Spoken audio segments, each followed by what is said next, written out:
El universo se expande, pero eso plantea una pregunta aún más profunda. ¿En qué se está expandiendo? Si todo el espacio conocido está en constante crecimiento, ¿qué hay más allá de sus límites? Desde que Edwin Hubble descubrió la expansión del universo, los científicos han intentado responder a este enigma. ¿Se expande dentro de una dimensión superior que no podemos percibir? ¿Es posible que el espacio mismo se cree a medida que el universo crece? ¿O hay algo más allá, una realidad aún más grande que la nuestra? Para entenderlo, debemos adentrarnos en la física del espacio-tiempo, la energía oscura y las teorías más avanzadas sobre la naturaleza del cosmos.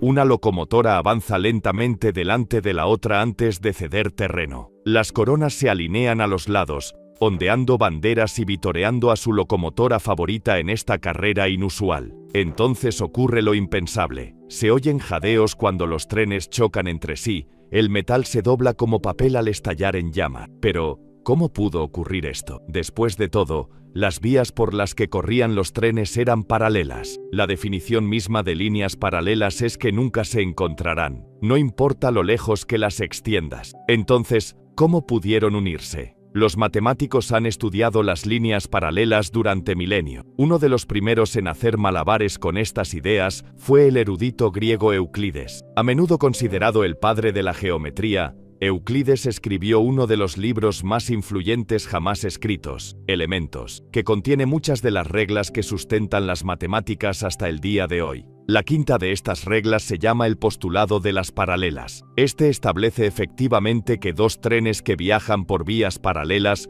nunca deberían encontrarse. Los otros cuatro postulados se demostraron rápidamente, pero el postulado de las paralelas siguió siendo evasivo y permaneció sin demostrarse durante casi 2000 años, hasta que finalmente, en el siglo XIX, los matemáticos soltaron una bomba existencial. El postulado no se había demostrado por qué no podía hacerlo. Después de todo, dos líneas paralelas podían encontrarse. De repente, la geometría euclidiana dejó de ser la única opción. Se hizo posible doblar y contorsionar el espacio de maneras que trastocaban por completo las reglas habituales. Pero, ¿qué significa esto? ¿Y por qué es importante fuera de las matemáticas? La respuesta, como veremos, es realmente extraña. Hoy en día, la geometría no euclidiana se encuentra en el centro de una de las preguntas más fundamentales del universo. Una pregunta cósmica que encabeza la lista de las más frecuentes entre los astrónomos. Nuestro viaje para responder a esta pregunta nos llevará a extraños universos retorcidos donde la luz da vueltas y podemos ver las mismas galaxias varias veces en el cielo. Nos guiará a través de universos plegados sobre sí mismos. Universos donde, si miras con atención, es posible que te veas a ti mismo mirando fijamente, y universos donde las líneas paralelas se encuentran una y otra vez. Es un viaje que desafiará el sentido común, pero que te garantizará una comprensión mucho más profunda del cosmos en el que vivimos. Y la pregunta que responderemos es, si el universo se está expandiendo, ¿en qué se está expandiendo? El 27 de diciembre de 2024, un telescopio en Chile descubrió algo que hizo que la ONU activara un protocolo de defensa planetaria por primera vez. El telescopio había descubierto 2024 IR4, un asteroide del tamaño de un campo de fútbol que, si impacta contra la Tierra en 2032, liberará cientos de veces más energía que la bomba de Hiroshima. En la Nápoles medieval, el Papa Inocencio IV yace enfermo en su lecho. Los asesores del pontífice acaban de darle la noticia de que sus fuerzas papales han sido invadidas por Manfredo, rey de Sicilia. Este devastador acontecimiento es ampliamente considerado como la razón de su muerte, que tuvo lugar pocos días después, a la edad de 59 años. Sin embargo, al menos en algunos círculos, cada vez hay más rumores de que la temprana muerte del Papa tuvo un origen completamente distinto, que en realidad fue asesinado. El supuesto culpable. el fantasma de un obispo inglés poco conocido con el que se había enfrentado una y otra vez era un clérigo llamado Robert Rosses. Este supuesto asesino espiritual nació en el siglo XIII y llegó a ser obispo de la ciudad catedralicia inglesa de Lincoln. Pendenciero e inquieto, buscó reformas en la Iglesia católica que lo llevarían a un conflicto directo con el Papa Inocencio IV y con el rey Enrique III. Sin embargo, las contribuciones de Grosseteste al incipiente campo de la ciencia moderna son mucho más notables en la actualidad, porque fue uno de los primeros defensores del método científico y del papel crucial de la experimentación a la hora de revelar las leyes ocultas que gobiernan nuestro mundo de forma invisible. Para empezar, Grosseteste fue la primera persona de la historia en explicar correctamente el arco iris como resultado de la refracción de la luz, y la luz se convirtió en una especie de obsesión y desempeñó un papel central en su versión de algo en lo que tanto obispos como cosmólogos se fijan: la creación del universo. Según Grosseteste, el universo comenzó cuando la luz se expandió hacia afuera desde un punto central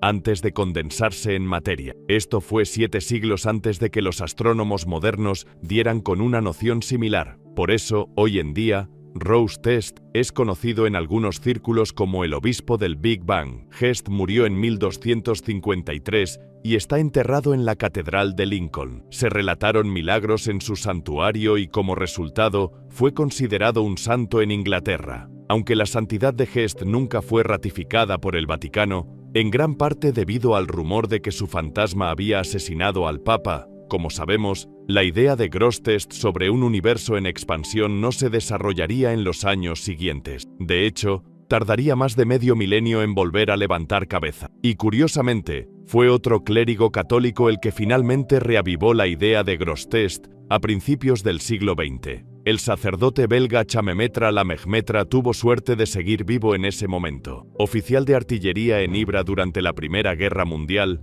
escapó por poco de los horrores de una nube de gas cloro cuando el viento cambió y se la llevó. Luego, en la Segunda Guerra Mundial, los estadounidenses bombardearon accidentalmente su casa. En 1927, el Metra publicó sus soluciones a las ecuaciones de la teoría general de la relatividad de Einstein, nuestra mejor y más completa teoría de la gravedad. No fue el primero en hacerlo. La gente lo llevaba haciendo años. De hecho, Carl Schwarzschild había sido uno de los primeros más de una década antes, al utilizar su solución para proponer la idea de los agujeros negros. Sin embargo, las soluciones del Lemaitre eran diferentes, implicaban que todo el universo se estaba expandiendo, pero la mayoría ignoró sus hallazgos. Einstein fue uno de los que se mostraron brutalmente despectivos. Tus cálculos son correctos, pero tu física es abominable, dijo. Einstein, como es sabido, modificaría sus propias ecuaciones para mantener un universo estático. Sin embargo,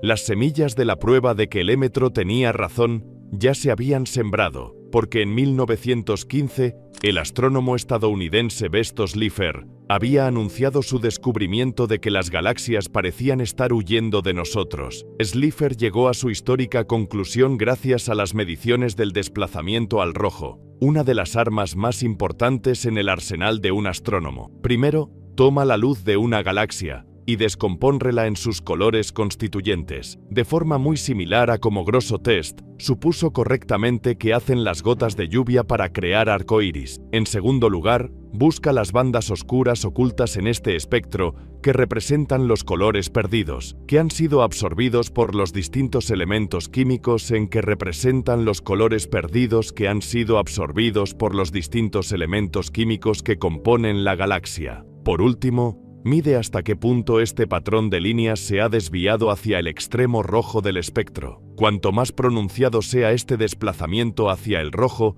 más se aleja la galaxia de nosotros. Esta era solo la mitad del rompecabezas. Sin embargo, la última pieza que faltaba la proporcionaría Edwin Hubble en 1929. Midió las distancias a las galaxias antes de compararlas con las velocidades a las que huyen las galaxias. Al hacerlo, encontró un patrón muy estricto que ahora se conoce como la ley de Hubble. Cuanto más lejos está una galaxia de nosotros, más rápido parece alejarse. ¿A qué velocidad? Según las mediciones modernas, unos 23 kilómetros por segundo por la luz. Y así Hubble supo de inmediato que Lemaitre tenía razón. Después de todo, el universo se está expandiendo, tal como el visionario Gross Test había sospechado siglos antes. A pesar de lo mucho que se habla de ello, no siempre resulta inmediatamente obvio por qué el hecho de que las galaxias más distantes huyan de nosotros más rápido significa automáticamente que el universo debe estar expandiéndose. Así que vamos a establecer la relación con un ejemplo más conocido de algo que se expande: el pan. Pan con pasas, para ser preciso. Imagina que mezclas y amasas la masa antes de meterla en el horno durante 1 hora para hornearla. En ese tiempo duplicará su tamaño y te dará un sabroso manjar. Pero ahora imagina que te colocas sobre una de las pasas y miras a tu alrededor a medida que la masa sube. Una pasa que inicialmente estaba a 1 centímetro de ti acabará a 2 centímetros al final del tiempo de cocción. Se habrá movido 1 centímetro por hora. Si una pasa ya estaba a 2 centímetros de ti al principio, acabará a 4 centímetros, moviéndose a una velocidad aparente de 2 centímetros hora. Una tercera pasa, inicialmente a 3 centímetros, terminaría de hornearse a 6 centímetros de distancia, moviéndose aparentemente a 3 centímetros hora. En otras palabras, cuanto mayor sea la distancia inicial entre tú y la pasa, más rápido verás que se aleja de ti. ¿Por qué? Porque la masa se expande. No es que las pasas se muevan a través de la masa, ni que se añada más masa de masa, ni que se añada más masa de alguna manera. En cambio, la distancia entre las pasas se estira por la expansión de la masa existente. Cuanta más masa había entre tú y una paz al principio, más pronunciado era el efecto de su expansión. Y la ley de Hubble ofrece una explicación idéntica para las galaxias. Como se dio cuenta Cypher, la mayoría parece estar huyendo de nosotros, pero las galaxias en sí no están huyendo por el espacio. En cambio, el espacio entre las galaxias se está expandiendo y las aleja cada vez más de nosotros. Cuanto más espacio había al principio, en otras palabras, cuanto más lejos está una galaxia de nosotros, más rápido parecerá que se aleja. No se está añadiendo espacio nuevo, simplemente el espacio existente se está estirando. Esto lo permite la relatividad general. El espacio y el tiempo son maleables en las cosas constantes, y es esta expansión del universo la que también es responsable del desplazamiento hacia el rojo más pronunciado de las galaxias más distantes detectadas por Cypher. A medida que las ondas de luz viajan hacia la Tierra, se estiran a medida que el espacio por el que viajan se expande. De todos los colores del arco iris, la luz roja tiene las ondas más largas. Por lo tanto, cuanto más espacio tenga que recorrer la luz para llegar hasta aquí, más cerca del extremo rojo del espectro aparecerán las líneas espectrales. Esta es una buena ilustración de otro punto sutil que a menudo desconcierta a las personas cuando se trata de comprender completamente un universo en expansión. La gente suele preguntar, ¿qué ocurre con la energía a medida que el universo se expande? La conservación de la energía es una de las leyes más famosas de la física, que establece que la energía no se puede crear ni destruir, y que la energía total de un sistema debe permanecer igual. Sin embargo, la energía no se conserva en un universo en expansión. La regla de conservación de la energía es válida para el tipo de física cubierta por las 3 famosas leyes del movimiento de Isaac Newton, donde las partículas se mueven a través de un espacio de fondo benigno que no cambia. Sin embargo, el espacio cambia constantemente en un universo en expansión, por lo que la energía total de las partículas que se mueven a través de él no se conserva de la misma manera. La luz desplazada al rojo es un ejemplo perfecto. La expansión alarga las ondas de luz, pierden energía. La energía total de todos los fotones que llegan a la Tierra disminuye, no se conserva. Y esta expansión del universo también da lugar a otro efecto curioso. La luz de los fenómenos más antiguos tarda más en llegar, ya que ha tenido que recorrer un largo camino a través de un universo en expansión para llegar hasta aquí. El resultado es que los objetos más antiguos del universo parecen evolucionar y moverse casi 5 veces más lentamente que los mismos fenómenos actuales. Por tanto, el hecho de que el universo se esté expandiendo es evidente. Pero ¿cuándo empezó exactamente esta expansión? Bueno, si el universo se hace más grande día a día, entonces ayer era más pequeño. Era todavía más pequeño hace un siglo y aún más minúsculo hace casi un milenio, cuando Rose Test Ghost supuestamente estaba despidiendo al Papa. Es la ley de Hubble la que nos dice cuánta expansión ha habido desde el Big Bang. Si retrocedemos en el tiempo en esta expansión, nos dice cuándo empezó. De hecho, este pequeño trozo de nada es lo que Lemaitre llamó el átomo primigenio, pero hoy en día, los astrónomos lo llaman el Big Bang, y rebobinando la ley de Hubble, marcamos el inicio de esta expansión hace unos 13.800 millones de años. Vamos, el propio nombre del acontecimiento, el Big Bang, nos recuerda algún tipo de explosión, una que continúa impulsando la expansión en curso del universo. Incluso hoy en día, es comprensible que la gente pregunte a los astrónomos por la ubicación de esta explosión, para que les indiquen el lugar del universo donde se produjo el Big Bang, donde está el centro del universo. Después de todo, si una bomba explotó en una habitación, los investigadores enviados después podrían reunir las pistas necesarias a partir de la metralla y los escombros para averiguar en qué lugar de la habitación explotó la bomba. Entonces, ¿por qué no se puede hacer lo mismo con el Big Bang? Bueno, el Big Bang creó el universo. Si una bomba explotó y al hacerlo creó una habitación, entonces no tendría sentido preguntar en qué lugar de la habitación detonó esa bomba. Después de todo, la sala no existía antes de la explosión. En un universo en expansión, todos creen que están en el centro de la expansión, cuando en realidad no hay ningún centro. Por lo tanto, está claro que el universo no se expande desde ningún lugar. Pero, ¿hacia dónde se expande? Esta es otra de las preguntas que más se hacen los astrónomos, pero también una que resulta mucho más difícil de responder de lo que parece a primera vista, con profundas y profundas consecuencias para la forma en que entendemos el universo. La vista es magníficamente monocromática mientras te elevas a gran altura sobre la superficie de la Luna. Cráteres prehistóricos, suaves llanuras de lava, altísimas montañas y delgadas parrillas volcánicas sobresalen y se extienden hasta donde alcanza la vista. Un antiguo páramo vacío tocado solo por 12 pares de botas estadounidenses en miles de millones de años. Y volar sobre el irregular paisaje lunar es algo más que sobrecogedor. También es un viaje a través de la historia de la ciencia. Encontrarás cráter tras cráter con el nombre de las figuras más imponentes que jamás hayan contemplado el cosmos. De hecho, esta lista de grandezas celestiales incluye a Stein, Hubble, Slipper y Lemaitre, pero también incluye dos cráteres que se encuentran en lados opuestos de la Luna, uno en el lado cercano al norte y el otro en el lado lejano al sur, y su yuxtaposición geográfica es apropiada porque los dos físicos que los nombran, Wilhelm de Sitter y Hermann Minkowski, también prestan sus nombres a posibilidades opuestas sobre la forma de nuestro universo. De hecho, la que resulte correcta determina si el cosmos terminará o no, y tiene consecuencias importantes para nuestra pregunta de en qué se está expandiendo exactamente el universo. Minkowski fue profesor de Einstein, sin embargo no siempre estuvieron de acuerdo. Es un perro perezoso que nunca se preocupó por las matemáticas en absoluto.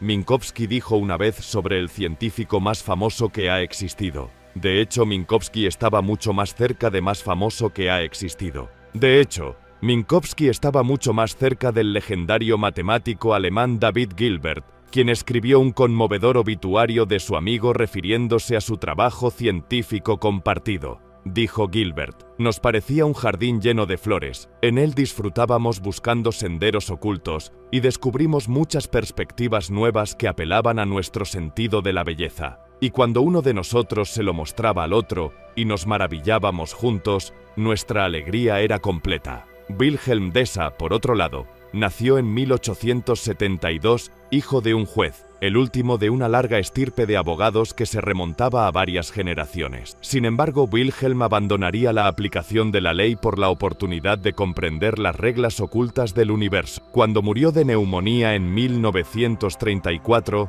el New York Times escribió sobre él: no es un malabarista frío y desapasionado de letras griegas, un equilibrador de ecuaciones, sino más bien un artista. Solo el músico puede comprender plenamente lo que debió significar para de Sitter ver cómo el cosmos se moldeaba de nuevas maneras en sus fórmulas. Y es por su trabajo sobre la forma general del universo por lo que más se recuerda a los dos hombres en la actualidad. El espacio de Minkowski y el espacio de Sitter son formas diferentes de describir la forma en que se curva el tejido del universo. El espacio de Minkowski suele denominarse plano, lo que no es intuitivamente la forma más clara de describirlo porque para los astrónomos y matemáticos plano no significa necesariamente bidimensional, como una lámina plana. En cambio, se refiere a un espacio que tiene una curvatura intrínseca cero. De hecho, en breve, encontraremos múltiples ejemplos de formas planas que son en gran medida tridimensionales. Las formas dibujadas en el espacio de Minkowski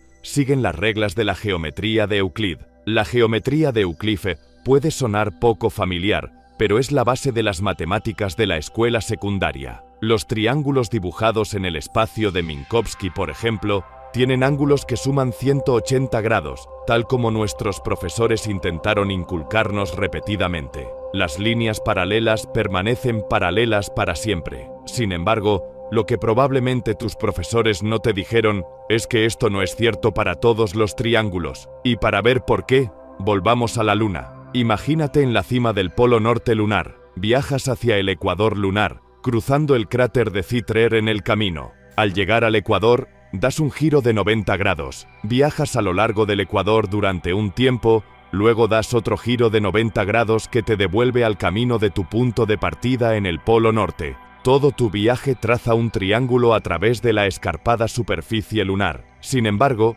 la base de este triángulo ya tiene dos ángulos, cada uno igual a 90 grados. El otro ángulo en el polo norte no es cero, por lo que los ángulos de este triángulo deben sumar más de 180 grados. De hecho, es posible que un triángulo dibujado en una esfera contenga hasta 540 grados, y este es un ejemplo de geometría no euclidiana. Un universo de forma similar se conoce como cerrado. Al igual que al circunnavegar la Luna o la Tierra, incluso si viajas en línea recta, eventualmente darías la vuelta y regresarías al punto de partida. El espacio con este tipo de curvatura positiva se conoce como espacio de Hector, pero no es así. Existe una tercera posibilidad, el espacio anti-de En esta versión de la geometría no euclidiana, los ángulos de un triángulo suman menos de 180 grados. Formas como una silla de montar o las patatas Pringles tienen esta curvatura negativa. Pellizca los ángulos del triángulo,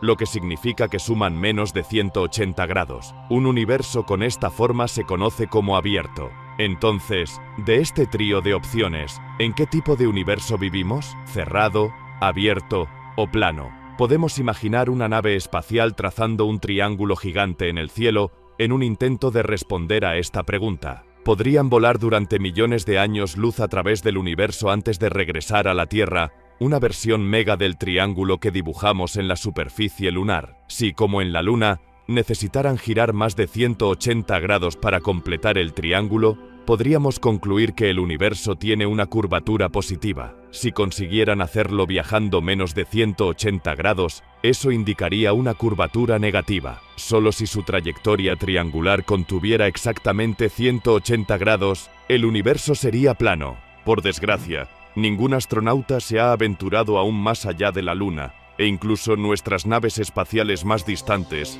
no alcanzará las estrellas más cercanas hasta dentro de decenas de miles de años, y mucho menos abandonará la galaxia, y volarán durante millones de años luz. Pero, afortunadamente, hay algo más que ya ha viajado por el universo durante miles de millones de años luz. La luz del fondo cósmico de microondas, la radiación sobrante de casi el comienzo del universo. Observa un mapa del fondo cósmico de microondas y verás que está salpicado de pequeñas variaciones de temperatura. Pequeñas regiones un poco más calientes o más frías que la media. Corresponden a áreas del universo bebé que eran un poco más densas o dispersas. De hecho, estas regiones fueron las semillas de las que surgió la estructura en el universo adolescente. Las regiones más densas atrajeron gradualmente más material para construir enormes supercúmulos de galaxias. Las regiones vacías se hicieron más grandes como resultado, dando lugar a enormes supervacíos. Conociendo la historia de la expansión del universo a partir de la ley de Hubble, los astrónomos pueden trabajar hacia atrás a partir de las megaestructuras del universo moderno para predecir el tamaño de las motas en el CMB. La respuesta que obtienen coincide perfectamente con sus observaciones, y esto nos dice que la luz del CMB ha viajado a través de un universo plano para llegar hasta nosotros, uno gobernado por las reglas del espacio de Minkowski. Pero eso no es todo, ya que los astrónomos todavía tienen que intentar descifrar lo que se llama la topología del universo. Para entender lo que se entiende por topología, imagine dos formas, cada una hecha de arcilla de modelar. Si puede remodelar una de las formas en la otra, sin rasgar la arcilla, entonces las dos formas comparten la misma topología. Una rosquilla, por ejemplo, Es una combinación perfecta para una taza de té. El agujero del asa de la taza se puede volver a trabajar para que coincida con el agujero del centro de la rosquilla sin necesidad de hacer ningún desgarro. Por ejemplo, el universo podría parecerse a una hoja de papel gigante,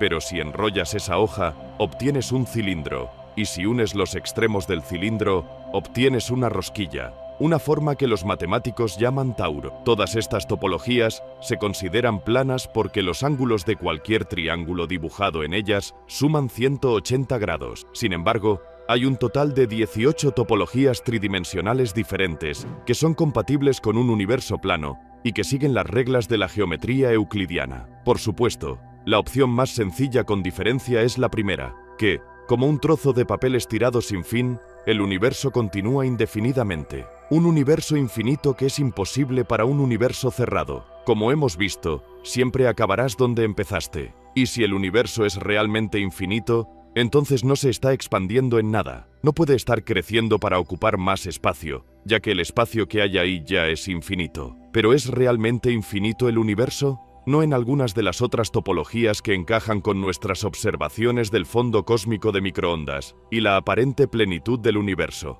Tomemos una de ellas, una forma conocida como los tres Tauro. Imaginemos que tomamos un cubo común, doblamos un par de lados opuestos y los pegamos. Luego hacemos lo mismo con los otros dos pares de lados. El resultado es un 3 Tauro. Si el universo tiene esta forma, entonces viajar lejos de la Tierra en línea recta nos llevaría finalmente a regresar a la Tierra en un bucle cerrado finito. Otras topologías planas también tienen estos bucles cerrados, incluida la llamada variedad de ventilación de joroba. Se puede construir comenzando con dos cubos pegados y luego doblando las diferentes caras para unirlas. Si el universo realmente tiene esos bucles cerrados, entonces podríamos estar viviendo en una sala cósmica de espejos. La luz que sigue un bucle cerrado podría ser que veamos el mismo objeto en diferentes partes del cielo a medida que su luz se desvía. De hecho, los astrónomos han estado buscando patrones repetidos y conectados en el fondo cósmico de microondas, pero aún no han visto nada significativo.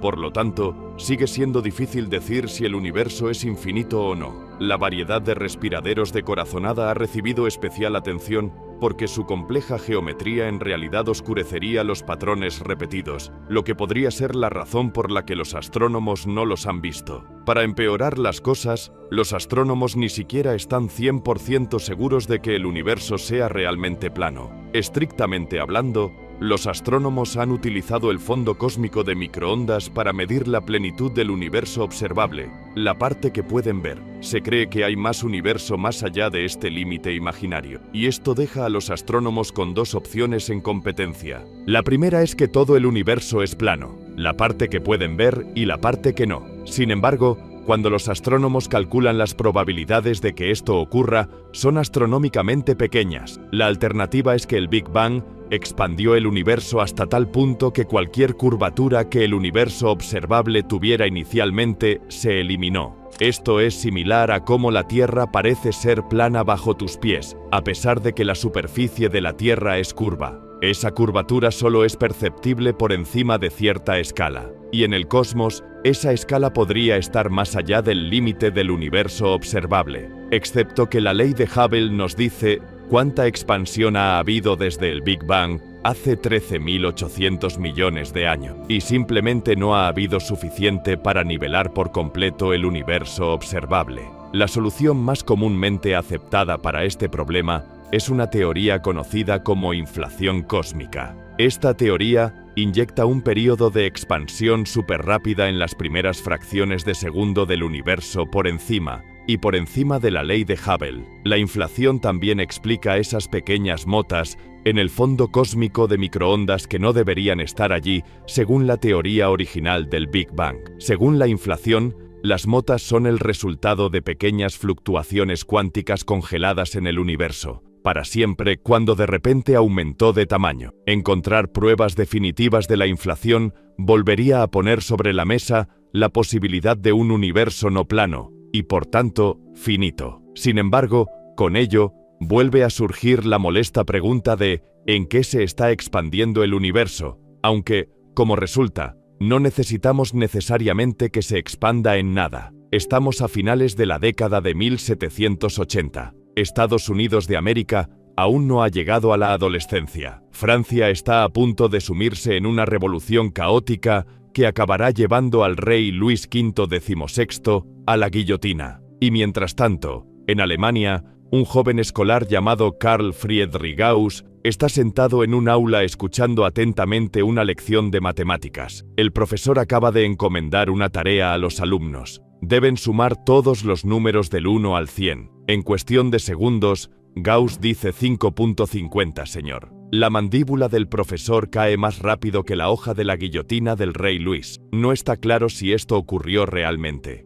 La historia se ha unido a los anales de otros relatos apócrifos de la historia de la ciencia. Pensemos en Arquímedes corriendo desnudo por la calle o en la manzana que cae sobre la cabeza de Newton. Pero el truco para llegar a 5.50 en tan solo unos segundos es darse cuenta de que en realidad no es necesario sumar todos los números de forma tediosa. En cambio, hay que emparejarlos. 1 con 100, 2 con 99, 3 con 98, etc. Cada par siempre se sumará para dar 101,50 de esos pares. Todo lo que el joven Gauss tuvo que hacer fue multiplicar 101 por 50 y llegar a la respuesta correcta de 5050. Sucediera o no, la anécdota está diseñada para ilustrar el precoz lento de Gauss para las matemáticas, incluso desde una edad temprana. Se convertiría en uno de los matemáticos más influyentes, si no el más influyente, de todos los tiempos. Y el trabajo de Gauss acabaría convirtiéndose en una piedra angular de la forma en que entendemos el universo. ¿Qué significa realmente decir que se está expandiendo,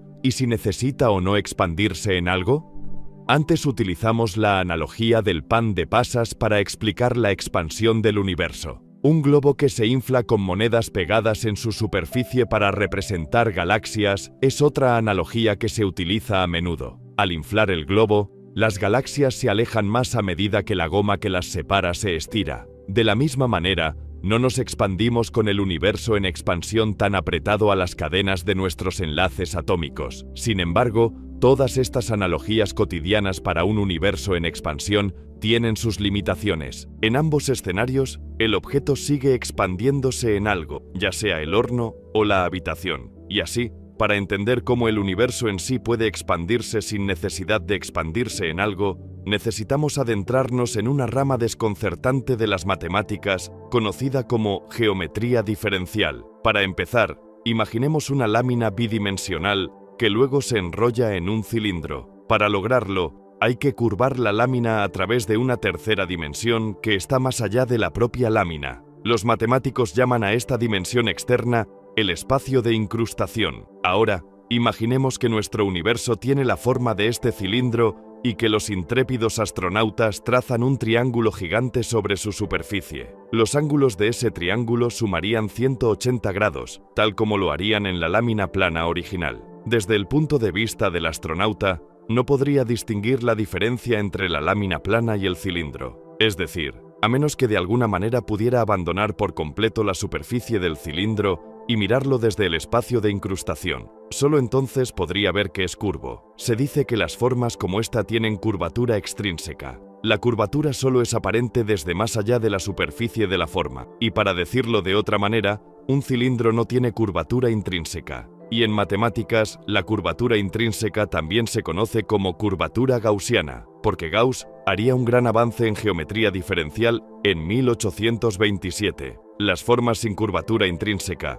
incluidos los cilindros, se consideran planas. Puedes ver por qué es un poco confuso. Sin embargo, algunas formas sí tienen curvatura intrínseca, y el ejemplo más obvio es la esfera. Al igual que al viajar por la Luna, no es necesario abandonar la superficie de una esfera para saber que es curva. El hecho de que los ángulos de un triángulo grande sumen más de 180 grados indica que se está en una superficie curva sin necesidad de un espacio de incrustación. Y cuando Gauss publicó los detalles de esta idea en 1827, se conoció como Theorema egregium, que en latín significa teoría notable. Una consecuencia interesante del hecho de que una lámina tenga una curvatura gaussiana cero, pero una esfera no, es que todos los mapas del mundo están desfasados. De hecho, un mapa bidimensional de una esfera tridimensional siempre estará distorsionado. Los mapamundis más comunes utilizan la proyección de Merkur, que está diseñada para preservar los ángulos entre los objetos y facilitar la navegación. Sin embargo, eso significa que las áreas están sesgadas. Groenlandia, por ejemplo, parece 14 veces más grande de lo que realmente es. Hay formas de preservar áreas y sesgar ángulos, como la proyección cilíndrica del ámbar de áreas iguales. Pero la extraordinaria teoría de Gauss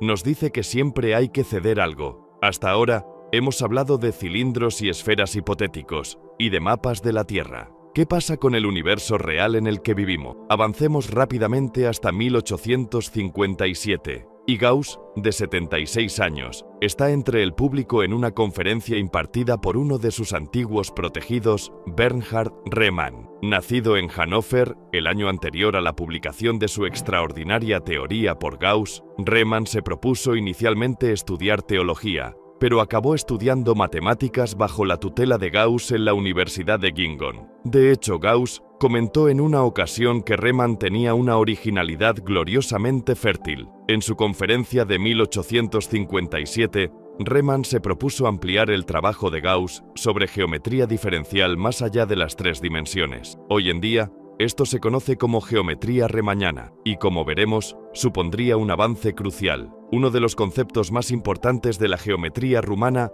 es la geodésica, una línea que representa el camino más corto entre 2 puntos en una superficie curva, lo que a menudo lleva a resultados extraños cuando se reduce una dimensión. Tomemos como ejemplo los más de 30 vuelos que viajan entre Londres y Nueva York todos los días. Londres está más cerca del Polo Norte que Nueva York, por lo tanto, uno pensaría que un avión que vuela a la Gran Manzana saldría del Reino Unido y se dirigiría al sur. De hecho, se dirige al norte, vuela en línea recta y aún así termina más al sur. Esta línea recta a través de una superficie tridimensional parece curva cuando se dibuja en un mapa bidimensional. Pero quizás aún más extraño es que en realidad es posible viajar en línea completamente recta desde Alaska hasta la India sin tener que sobrevolar tierra. Cuando se dibuja en un mapa bidimensional, este viaje parece lo más alejado de la línea recta que es posible. Sin embargo, si se observa esa ruta desde el espacio, se puede ver claramente lo recta que es. Y estas ideas, la geodésica y la geometría riemanniana,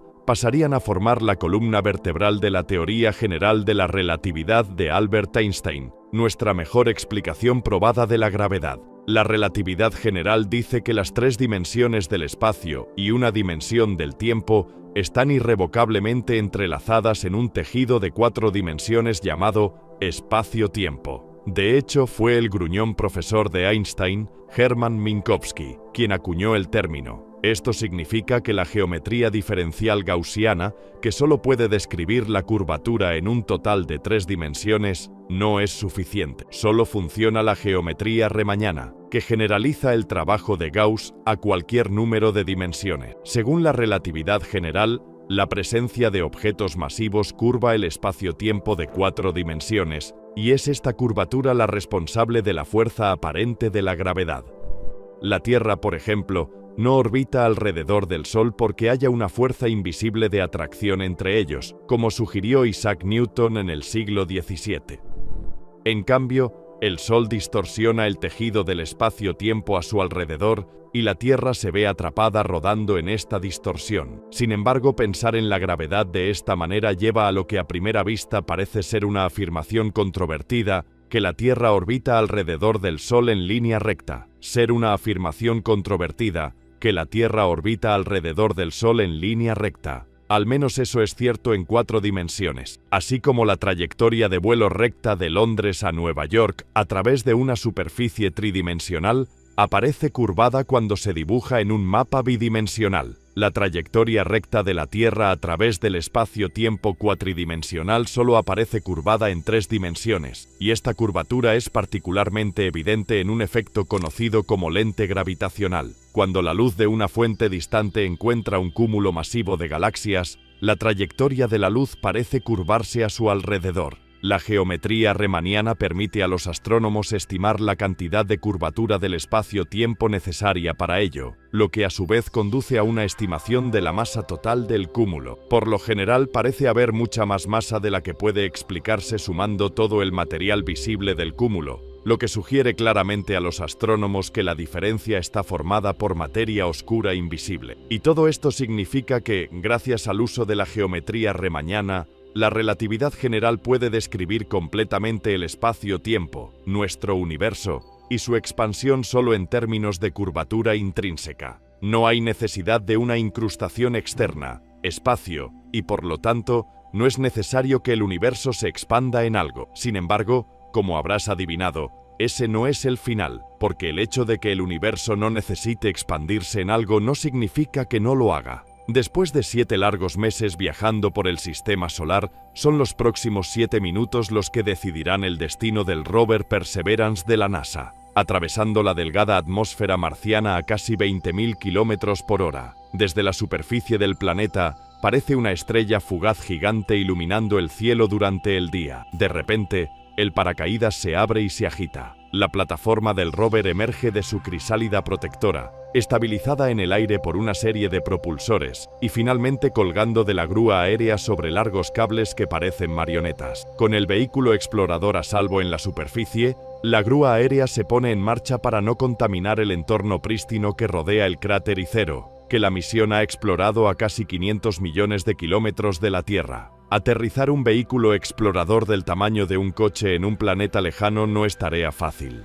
Sin embargo, esta misión se guarda otro logro aún más impresionante bajo la manga. Un helicóptero en miniatura conocido como Ingenuity realizaría el primer vuelo propulsado en otro mundo. De hecho, realizaría un total de 72 vuelos, a pesar de estar diseñado para solo 5. Esfuerzos como este son un duro recordatorio de lo débil que es realmente la fuerza de gravedad. A pesar del peso de un planeta entero, esta diminuta aeronave con un fuselaje del tamaño de una caja de pañuelos y que no pesa más que una bolsa de patatas, podría elevarse a más de 20 metros sobre la polvorienta superficie marciana. Y además de esto, de las 4 fuerzas fundamentales, la gravedad también tiene el dudoso honor de ser la menos comprendida, aunque sus reglas se descubrieron siglos antes que las de las otras 3. De hecho, esto es aún más desconcertante si se tiene en cuenta que la gravedad es la fuerza que afecta de forma más evidente a nuestra vida cotidiana. Para subrayar la disparidad entre la gravedad y las demás fuerzas, imaginemos 2 electrones. Su atracción gravitatoria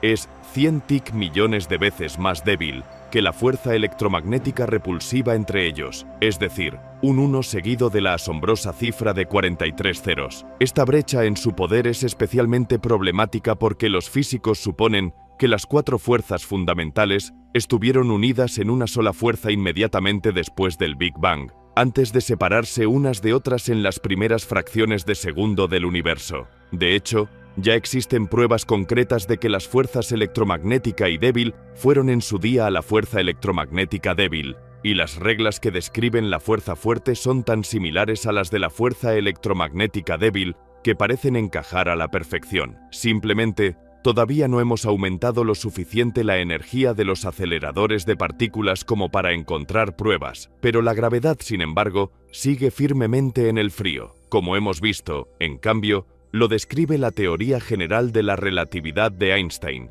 una teoría que no encaja bien con las teorías cuánticas de campos que utilizamos para describir las otras 3 fuerzas. Por tanto, si las 4 fuerzas alguna vez tuvieron la misma intensidad, ¿qué ocurrió para relegar la gravedad a un plano tan bajo? Bueno, la respuesta podría estar en una rama de la física que suena a ciencia ficción conocida como el mundo del cerebro, un ejemplo teórico realmente extraño de un espacio de incrustación. Según estas teorías, nuestro espacio-tiempo de 4 dimensiones es simplemente una superficie o cerebro incrustado en un hiperespacio de dimensiones superiores conocido como el volumen. La palabra cerebro es una forma abreviada de membrana. Quizás la forma más fácil de imaginarlo sea descender una dimensión. Imaginemos una hormiga arrastrándose por la superficie de una esfera hueca que flota en el aire. Esa hormiga estaría confinada a una superficie bidimensional, un cerebro incrustado en un volumen tridimensional, y de la misma manera,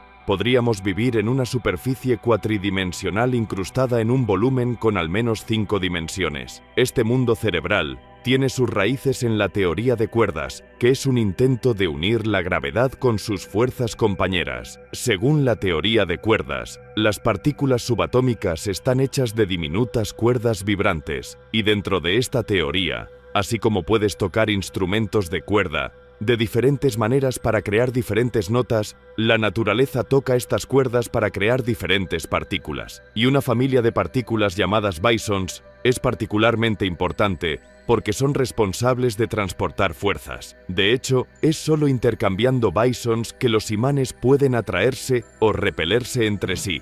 Por ejemplo, los núcleos atómicos solo se mantienen unidos por la fuerza fuerte porque los bosons, llamados gluones, se intercambian entre sus partes constituyentes. Los físicos ya han verificado experimentalmente los bosones detrás de 3 de las 4 fuerzas fundamentales, pero aún tienen que descubrir una vinculada a la gravedad. Si existe, este gravitón está resultando particularmente difícil de encontrar. A pesar de su carácter esquivo, el gravitón podría ser la clave para descifrar el misterio de por qué la gravedad parece mucho más débil que las otras 3 fuerzas fundamentales, con enormes implicaciones para la expansión del universo. En la teoría de cuerdas, existen 2 tipos de cuerdas, abiertas y cerradas. Según el mundo del cerebro, las cuerdas abiertas siempre deben permanecer unidas al cerebro por un extremo. Sin embargo, las cuerdas cerradas, que forman un bucle, y por lo tanto están efectivamente unidas a sí mismas, son libres de vagar por toda la extensión del volumen, y se cree que el gravitón está hecho de una cuerda cerrada de este tipo.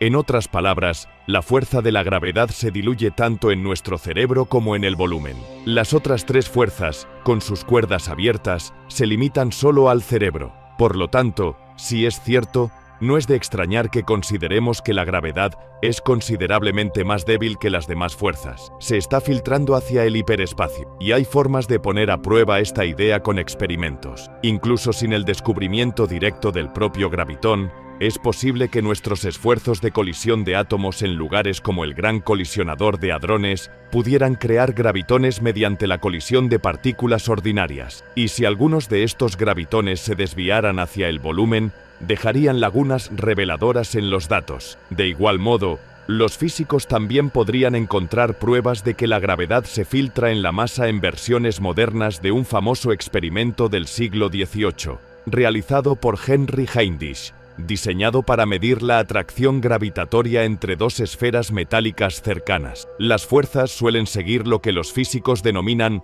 ley del cuadrado inverso. Si duplicas la distancia entre 2 esferas, su atracción gravitatoria cae a 1/4. Si triplicas la distancia, cae a 1/9. Lo mismo ocurre con la intensidad de la fuerza electromagnética entre imanes. Ahora, imaginemos que los gravitones errantes están provocando que la gravedad se filtre en una única dimensión adicional. En otras palabras, una masa pentadimensional. La potencia de la gravedad debería disminuir más rápidamente, y en cambio, seguirá una ley del cubo inverso. Esto significa que al duplicar la distancia entre 2 masas, su atracción caería a 1/8 en lugar de 1/4. Para ser coherentes con la aparente debilidad de la gravedad que observamos, esta divergencia de la ley del cuadrado inverso se manifestaría en distancias aproximadamente iguales a la distancia entre el Sol y el planeta Urano. Y es evidente que los astrónomos ya se habrían dado cuenta de dicha desviación. Las órbitas de los 2 planetas exteriores seguirían reglas gravitacionales diferentes a las de los planetas interiores. Sin embargo,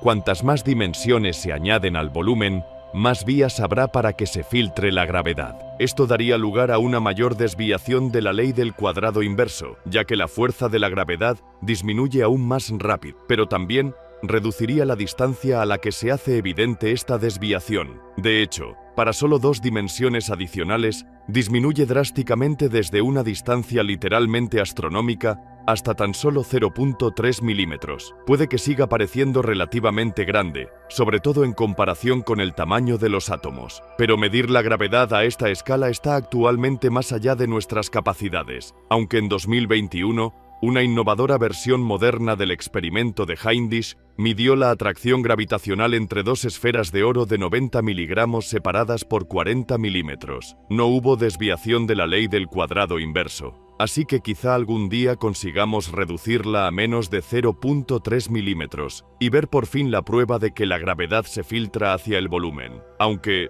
por desgracia, incluso si los físicos detectaran una desviación, no es una prueba irrefutable de que nuestro universo sea un cerebro incrustado en el hiperespacio. En cambio, Las dimensiones adicionales en las que se filtra la gravedad podrían ser parte del propio universo, enroscadas tan pequeñas que permanecen fuera de la vista. Probar la existencia de la masa nos daría realmente una respuesta más concreta a la pregunta de ¿en qué se está expandiendo el universo? Nuestro universo 4 podría estar creciendo hasta convertirse en un hiperespacio de dimensiones superiores potencialmente infinito. Pero hay otra posible forma de utilizar la teoría de cuerdas para recrear reglas similares a las de la física cuántica. DSCFT. La parte ATS es algo que ya hemos encontrado antes. Espacio anti-ed. La CFT significa teoría conforme de campos. Las reglas cuánticas que subyacen al modelo estándar de física de partículas, que explican de forma exquisita todas sus partículas subatómicas y las fuerzas que las gobiernan,